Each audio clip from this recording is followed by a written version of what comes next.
everybody. My name is Jonathan Gonzalez, and I am a pharmacist at Salerno Medical Associates, and thank you for tuning into our podcast.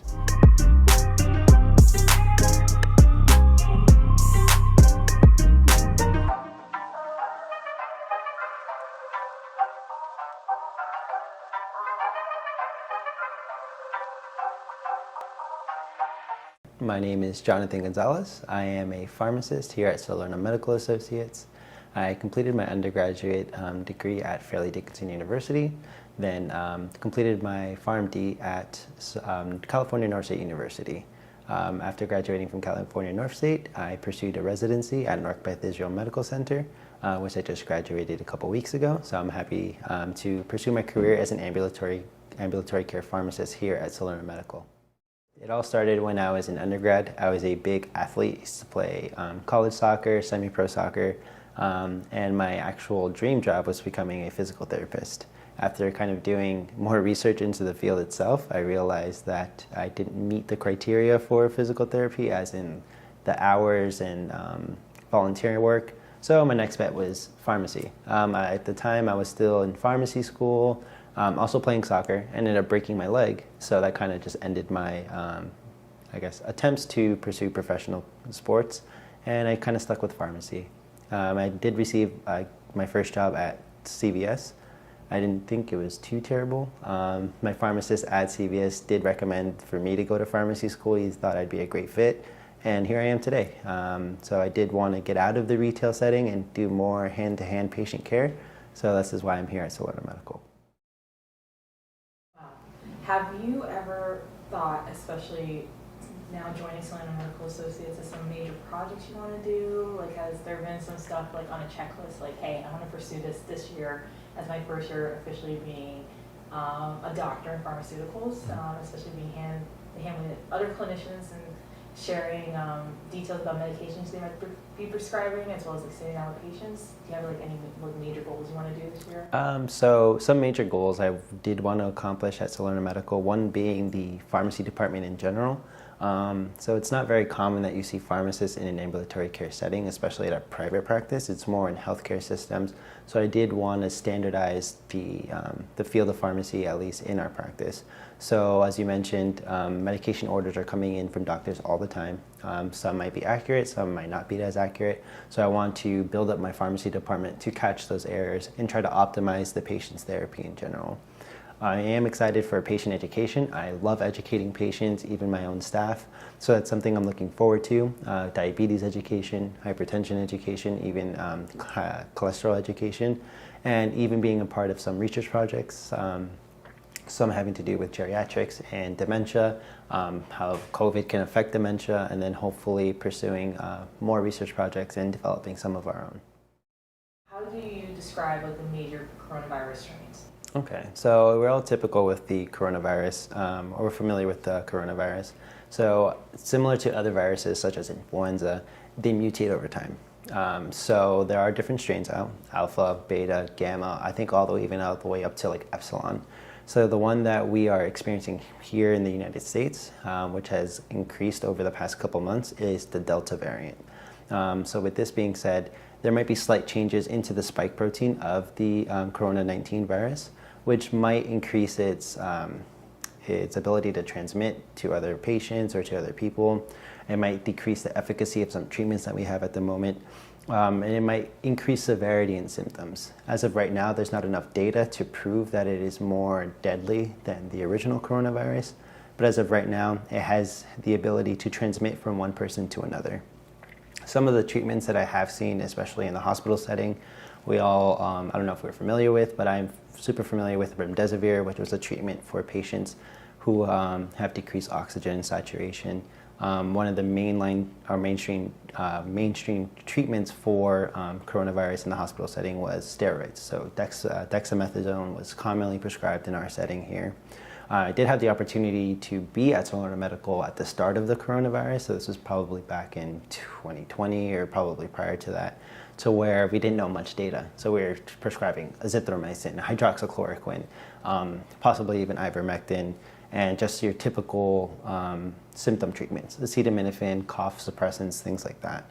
To this day, the symptom treatment is still highly recommended. So if you have a fever, you can use your Tylenol, ibuprofen, coughing for Robitussin, things of that nature.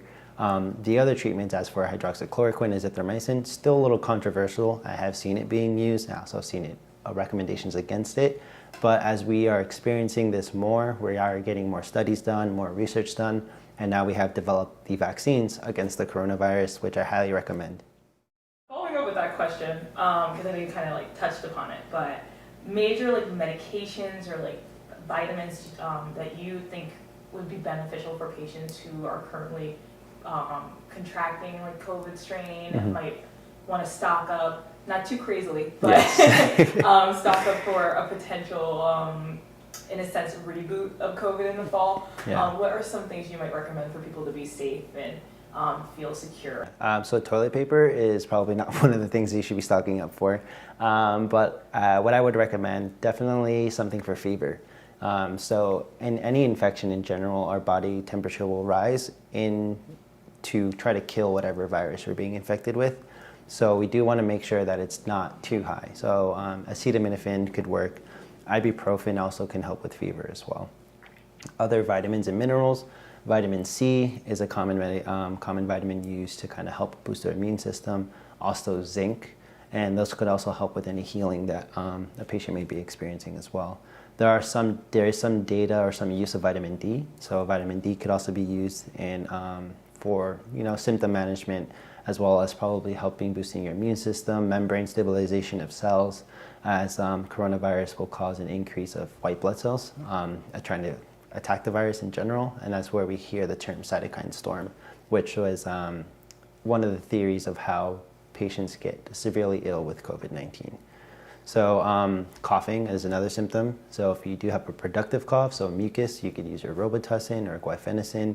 And if it's a dry cough, dextromethorphan to help that as well. But those are just simple over-the-counter medications that you don't need to get a prescription for the treatment of COVID-19 or the symptom management of COVID-19. What are some ways patients can try to find more cost-effective drugs? Because I know in this day and age, especially as people who are losing jobs during COVID, healthcare has kind of been ruptured in the country as a whole, and it's kind of being put back together. Those who are sick and can't really afford or trying to find more generic drugs, which can kind of go down like a wobbly path of some unethical issues. So what's some advice you can give to patients who might need medications but don't necessarily have the insurance or the money to really pay full price? Well, some of those medications, or mostly all of those medications I did mention, they're all over the counter and do come in generic forms. So Tylenol is a generic for acetaminophen, or ibuprofen is a generic for Advil. So their brand names might be more costly compared to the generic names. Also, I would recommend possibly talking to your local pharmacist. I know some pharmacies or some pharmacists, healthcare is first, so patient care should be on the top of their list. And if there's something that they can do to make the price cheaper, they can go ahead and prescribe some of those things. Also, there are some coupon cards. So GoodRx is a good source to try to get cheaper prescription medications. It might not always work for the over-the-counters, but for prescription medications such as like azithromycin, hydroxychloroquine, that was commonly prescribed for COVID-19, those coupons and discounts could be applied to those medications. So it makes it more affordable for yourself. But I think the mainstream thing to do would probably just talk to your pharmacist and see what options they could have. They should be willing to help you.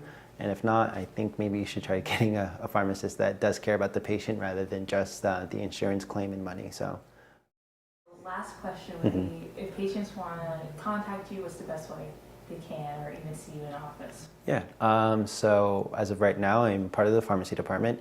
I do have an extension, so if you do call Solano Medical Associates and you did want to speak to me at the pharmacy department, my extension would be 1136.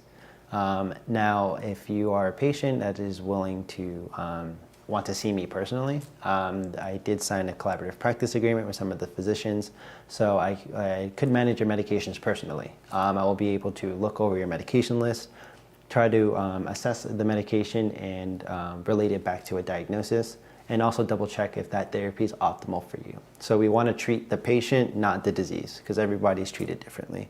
So if that's something you are willing to do, you could always talk to your physician here at Salerno Medical Associates, and you could actually sign a form to actually have a consult with me, and I'll be glad to go over your medications, assess your disease states, and create a plan of action to help better your health. As a pharmacist, I know I should be pushing these medications, but I don't want you to be on a bunch of medications, and polypharmacy is a big issue.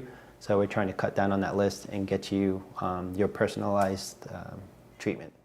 I want to say thank you for you joining us on this podcast. No, of course. Thank you for having me. Thank you for your time, guys, and have a nice day.